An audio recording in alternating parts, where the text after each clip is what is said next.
Un amigo mío que conozco hace muchos años me dijo una vez una frase que nunca voy a olvidar, refiriéndose a esta experiencia de caminar con Dios. Y él me decía, para mí es gracia sobre la desgracia. Porque él miraba su vida y decía, bueno, humanamente hablando, mi vida fue una desgracia. Había sido abandonado por sus padres, había pasado toda su adolescencia y su crianza en la calle, con todas las malas cosas que se aprenden en la calle, pero Dios se encargó de rescatarlo de ese contexto social de marginación en el que vivía, se encargó de hablarle del amor que tenía por él y lo transformó en una nueva criatura. Y cuando él miraba hacia atrás su vida decía, bueno, al comienzo fue una desgracia, pero cuando miraba su actualidad en Dios, en la familia de Dios, decía, esto es gracia sobre la desgracia. Y siempre recuerdo, porque de una o de otra manera, esa es la experiencia de todos aquellos que hemos conocido al Señor Jesucristo, la gracia de Dios. Y yo quiero hablarte un poquito hoy de esta palabra gracia. Seguramente la habrás escuchado porque forma parte protagónica del lenguaje evangélico, bíblico, y también en muchos textos de la palabra de Dios se habla de la gracia. Por ejemplo, la carta que Pablo escribió a uno de sus discípulos repite varias veces la palabra gracia, y aún la tenemos en otros contextos o otras acepciones, aún en el Antiguo Testamento. Pero hoy quisiera que pensemos y expliquemos un poquito qué es este asunto de la gracia de Dios que tanto se habla. Es una de las grandes palabras inclusivas de la Biblia en todas sus páginas. En su sentido etimológico, proviene del vocablo griego charis, del cual derivan nuestras palabras castellanas caridad, caritativo o carisma. ¿Viste? Cuando te piden una caridad, deriva de este vocablo griego charis o caris. Eso es gracia. Básicamente denota la idea de algo o alguien con empatía, con misericordia, alguien que no se puede quedar pasivo ante la desgracia ajena. Me gustó eso. Una persona de gracia es una persona que no se puede quedar inmóvil, indiferente, apático ante la necesidad, la adversidad o la tragedia ajena. Cuando esa palabra se aplica a Dios y a su Hijo Jesús en su obra redentora a favor nuestro, toma un calibre mucho más valioso aún. La gracia apareció cuando Cristo nació. Escucha esto. Se manifestó cuando Cristo salió a hacer el bien. Se mostró cuando Cristo se hizo pobre. Se da a conocer cuando se ofrece la salvación. Se conoce cuando alguien cree en el Evangelio. Se comunica cuando el Espíritu Santo pasa a residir en cada creyente. Se hace patente cuando un pecador se salva. Se aplica cuando se nos justifica. Se nota cuando confesamos que somos débiles. Es nuestro alimento cuando crecemos. Se administra cuando nos humillamos. Nos llegamos a la gracia cuando nos acercamos al trono de Dios, porque es un trono de gracia. La empleamos cuando servimos a Dios. Se disfruta cuando hablamos como Cristo habló. Se nos ministra cuando escuchamos la palabra de Dios. Y se apropia cuando entendemos más de nuestro Salvador.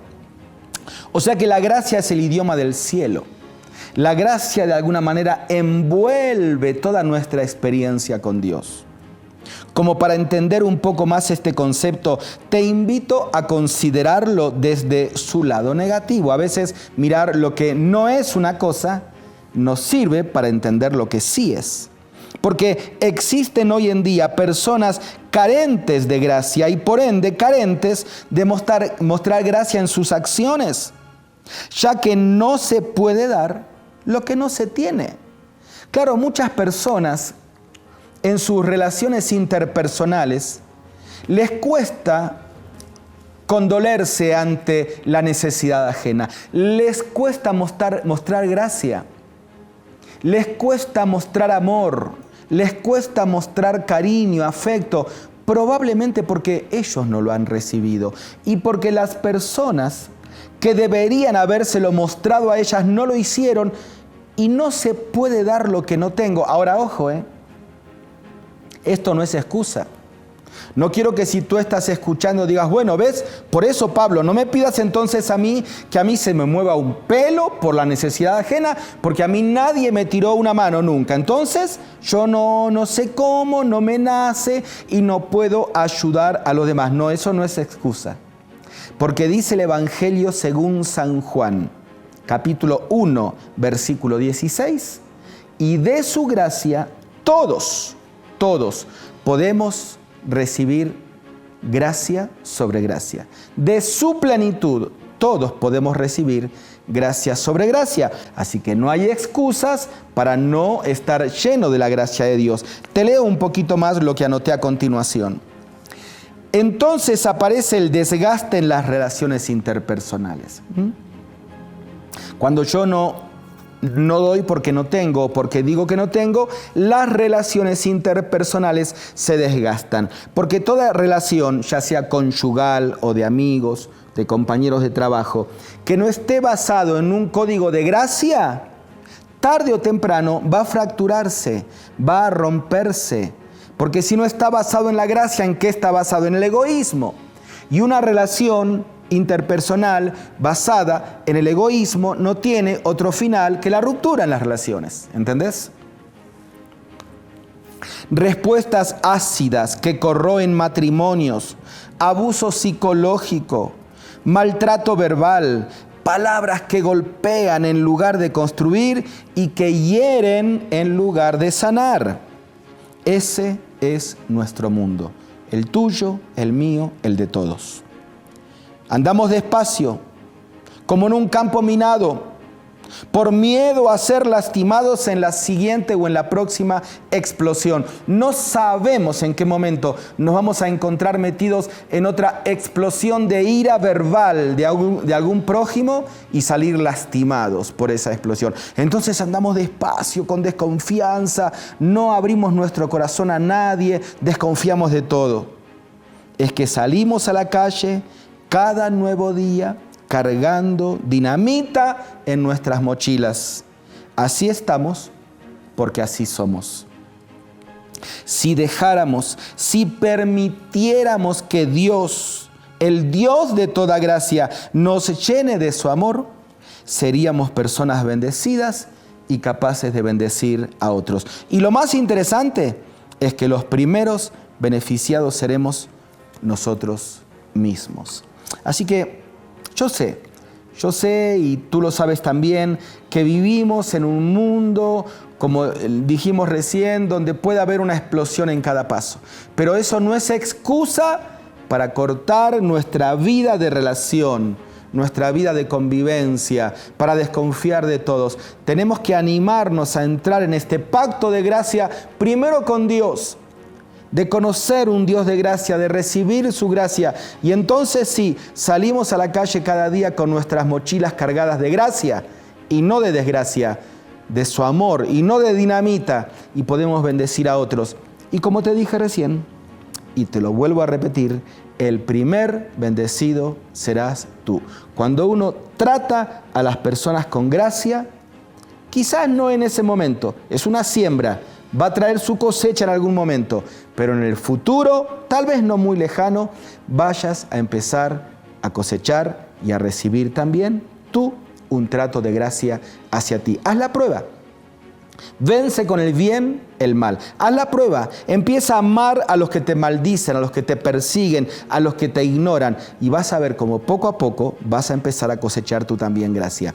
En un ratito leemos un texto de la palabra de Dios. Siempre hacemos lo mismo, así que te espero aquí para despedirnos juntos leyendo la Biblia. Ya regreso. Y el texto que te quiero regalar hoy está en la segunda carta que Pablo escribió a los Corintios, en el capítulo 8, verso 9, y dice: ya conocéis la gracia de nuestro Señor Jesucristo, que por amor a vosotros se hizo pobre, siendo rico, para que vosotros, con su pobreza, fuerais enriquecidos. Segunda de Corintios 8:9. Qué lindo, dice, ya conocéis la gracia de nuestro Señor Jesucristo. Y te pregunto, ¿la conoces?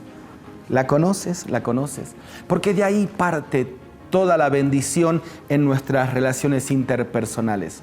De ahí parte nuestra paz interior, de sentirnos amados por alguien que no tenía por qué darnos nada, porque no merecíamos nada más que la condenación eterna. Pero Él tuvo gracia por nosotros y nos dio de su amor, y nos dio de su Hijo, y nos dio de su perdón. Y nosotros, cargando nuestras mochilas con esa gracia, como te dije recién del otro pasaje de San Juan, bebiendo de su plenitud todos, cada día, esa sobredosis de gracia, podemos ser personas de gracia para los demás. Y poco a poco, todo tu mundo va cambiando, pero empieza por ti. Así que yo quiero despedirme contigo orando, ¿sí? Y yo quiero que tú abras tu corazón al Señor en este momento. Como un frasco, como un vaso que abre su tapa y le dice al Señor, Señor, lléname. Dile así al Señor, Señor, aquí está mi corazón, aquí está mi vida. Señor, en verdad me está costando dar lo que no tengo. Por eso quiero primero recibir de ti, de tu plenitud, esa sobredosis de gracia, para poder también ser una persona de misericordia y de gracia con los que me rodean, en mi casa, en mi hogar, en mi iglesia, en mi trabajo, con mis amigos. No importa si ellos me lo devuelven, pero que yo pueda ser un canal de bendición, porque aquel que bebe de Jesús, tú me dices en tu palabra, que de su interior correrán ríos de agua viva. Y yo quiero ser un canal de tu gracia. Te lo ruego, Señor, ayúdame a que esto sea una realidad. En el nombre de Cristo Jesús. Amén y amén. Muchas gracias. Me despido y te espero, como siempre, cada día para ayudarte a hacer una pausa en tu vida.